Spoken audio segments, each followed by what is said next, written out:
алдын алу және ата-аналардың жауапкершілігін күшейту. Осы мақсатта бүгін аталмыш жиналыс өткізіп жатырмыз. Сонда қабылдаңыздар. Енді бүгінгі аталмыш жиналыста қаралатын мәселелер бірнеше мәселе бар. Оның біріншісі сөзім. Енді ол кіріспе балықтарыңызға беріледі, бұл мәселе көтеріледі, барлық жерде айтылады. Сонда да айтылады, қарамай, жаңа тиым салынған жерлерге барып, жалғастырып өзінің кешірім сұраймын. Саламатсыздар ма? Айып етпеңіздер.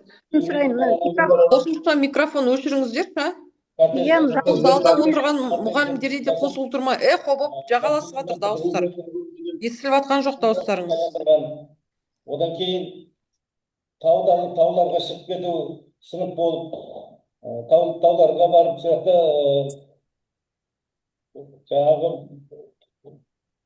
тойхандарды арендаға алып сөйтіп өткізіп жатқан жайлары көп жерлерде айтылып жатыр. Былтыр да көп деген жағдайлар болды, оны барлықтарыңыз білесіздер. Ол кезде де айтылған жоқ деп айтуға болмайды, бәріне айтылды. Сонда да көп жағдайлар болды. Соның алдын алу үшін біз осы жиналысымызды өткізейік деп ниет қылып отырмыз. Сонда құрметті ата-аналар, енді баланың өмірі, баланың денсаулығы сіздерге де, біздерге де өте құнды. Сондықтан бірге осы жұмысты бірге атқаратын болсақ, балалардың денсаулығын, қауіпсіздігін бірге сақтаймыз деп ойлаймыз. Енді келесі мәселе бойынша мерекелік кезіндегі қауіпсіздік талаптарды осы мектебіміздің тәрбиесі жөніндегі орынбасары Дәурен Жәнібекұлы Қосытаев жалғастырсын. Саламатсыздар ма, құрметті ата-аналар. Оқу жылының аяқталуына байланысты сіздерге маңызды мәселелер бойынша ескерту жасаймын. 25 мамыр соңғы мерекесінен кейін оқушылардың қауіпсіздігі мен тәртібіне ата-аналар тікелей жауапты екенін назарларыңызға саламыз. Кәмелетке толмаған жасөспірімдердің түнгі уақытты заңды өкілсіз жүруіне тыйым салынатынын ескертеміз. Атап айтқанда, кешкі және түнгі мезгілде балалардың ойын-сауық орындарында көшеде немесе бақылаусыз жүру түрлі құқық бұзушылықтардың мен келеңсіз жағдайларын әкелуі мүмкін. Сондықтан әр ата-ана өз баласына қайда жүргенін, кіммен бірге екенін үнемі бақылауда ұстау қажет. Қазіргі таңда жасөспірімдердің арасында түрлі қауіп-қатерлер алдын алу баршамыздың ортақ міндетіміз. Сол себепті балалардың бос уақытын тиімді ұйымдастырып, олардың әлеуметтік желідегі әрекеттеріне де назар аударып, баланың тәрбиесі мен тәртібіне ең алдымен ата-аналардың қадағалауын қалыптастырып ұмытпайық. Сонымен қатар, жазғы демалыс кезінде жолда жүру ережелерін сақтау, суға түсу кезіндегі қауіпсіздік, электр құралдарымен жұмыс істеу, өрт қауіпсіздігі талаптарын сақтап жөнінде күнделікті түсіндіру жұмыстарын жүргізу сұранамыз. Су аймағына баруына беймезгіл Микрофон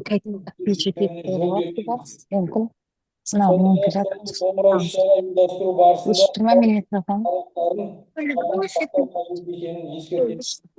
оқушылардың кафе, мейрамхана, ойын-сауық орындарына бақылаусыз жиналуына, автокөлік серуендеу ұйымдастыруына жол берілмейді. Мектеп формасын сақтау, мектептің мүлкін ұқыпты қарау және қауіпсіздік ережелерін сақтау баршаға ортақ талап. Мектеп аумағында, одан тыс жерлерде түрлі келеңсіз жағдайдың алдын алу мақсатында ата-аналардың талаптарына бақылау күшейту қажет. Әр ата-ана баласының мерекелік іс-шара кейін тікелей үйіне қайтуын қадағалауы тиіс. Түнгі мезгілде бақылау ата-ананың басты міндеттің бірі. Балалардың қауіпсіздігі мен өмірі мен денсаулығын ең алдымен отбасының жауапкершілігі екенін ұмытпауларыңызды сұранамыз. Әсіресе мереке күндері оқушылардың топтасып, себепсіз көшеде жүруін көлікпен бей-берекет жүрүүне түрлі келеңсіз әрекеттерін баруына жол бермеулеріңізді сұранамыз. Құрметті ата-аналар, баланың тәрбиесі ортақ міндет. Мектеп ата-ана арасындағы тығыз байланысты ғана біз оқушыларымыздың қауіпсіздігін, болашақтарын қалыптастыра аламыз. Әрбір баланың амандығы және жарқын болашағы сізбен бізге ортақ жауапкершілігіміз. Назарларыңызға рахмет. Рахмет, Дәурен.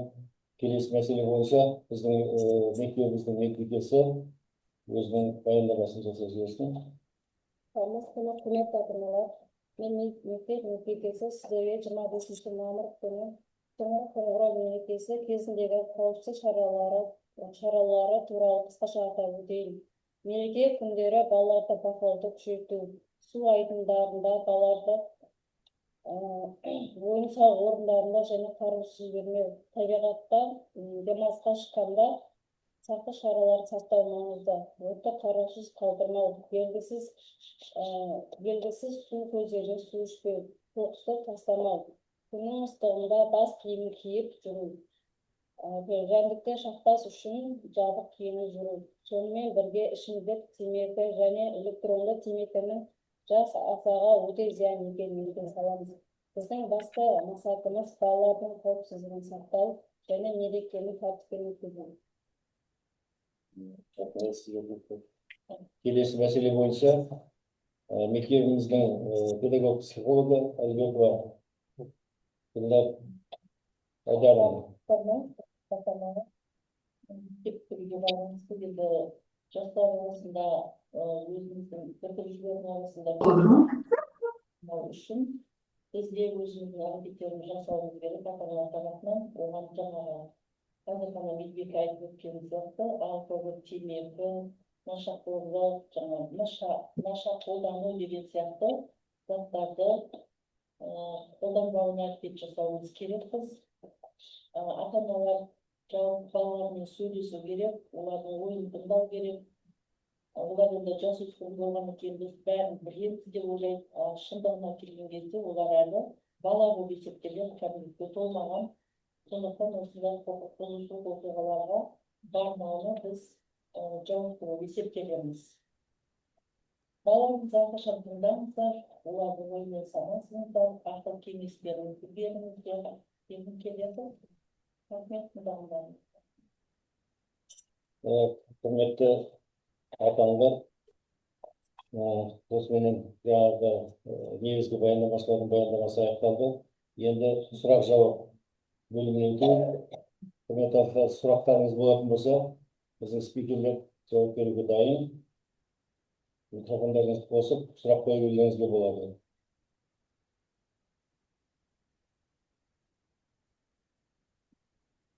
Сұрақтар бар ма екен,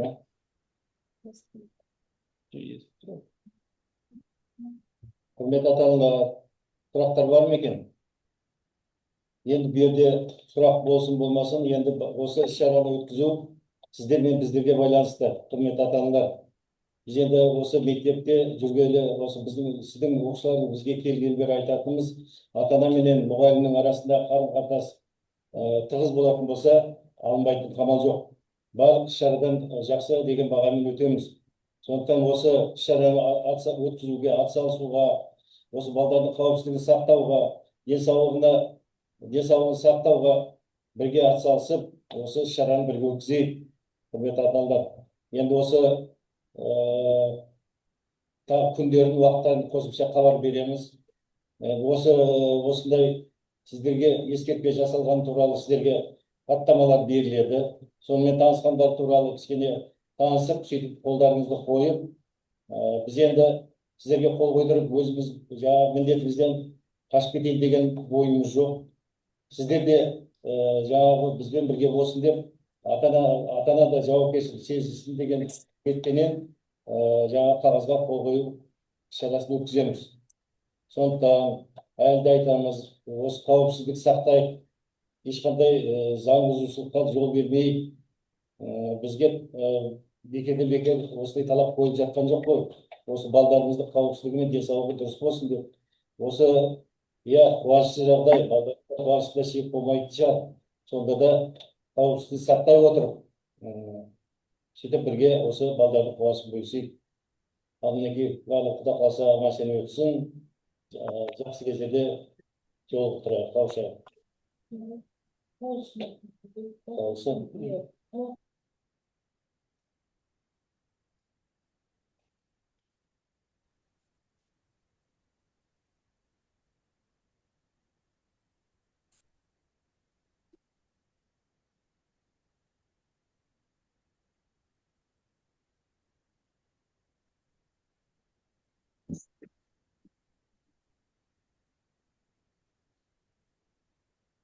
Бұл ертең іс-шаралар көбейіп кетеді.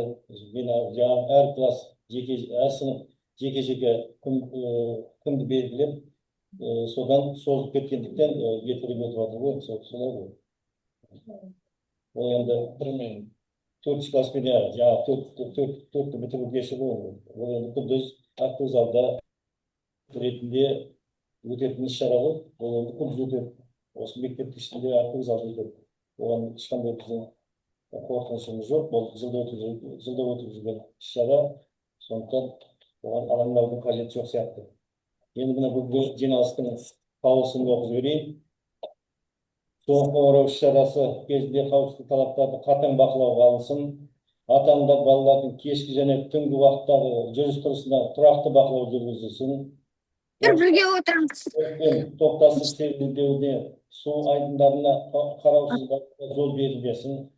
Сынып жетекшілері ата-аналармен түсіндіру жұмыстары қауіпсіздік техникасы бойынша ата-аналар қолхат алынсын. Құқық бұзушылық алдын алу бойынша профилактикалық жұмыстар жалғастырылсын. Осылай бекітілді. Құрметті ата-аналар, осы қаулыға қарсылық бар ма? Қолдайтындар бар ма? Өзі қолдайды деп ойлаймыз ғой. Қолдаймыз.